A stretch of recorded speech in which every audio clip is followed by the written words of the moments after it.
అట్లా చేస్తే చంపుతా ఏంది కొట్టడానికా? అట్లా మారుకోవద్దు మనుషుల మీదకి. దెబ్బలు పడతాయి అట్లా మారుకుంటే. చెయ్యి నువ్వు తొందరగా చెయ్యి. టైం 8 అవుతుంది. అయిపోయిందా? ఇలా రుద్దు.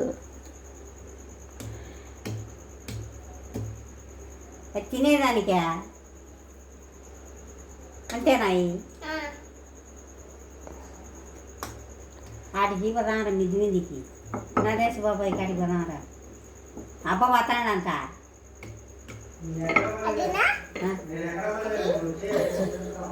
నీ మామ వెళ్తున్నాడేమో. అది సగపోతే అప్పుడు చేస్తుంది మా వరాలు. అప్పుడు ఎప్పుడన్నా చేస్తాం. మనం పదాం నరేంద్ర మార్తిగాని కట్టి పదాం ఈ పాప వద్దుపా మరి వద్దు రానట్టువే. పోతావా? నీళ్ళు అయినావా ఫస్ట్?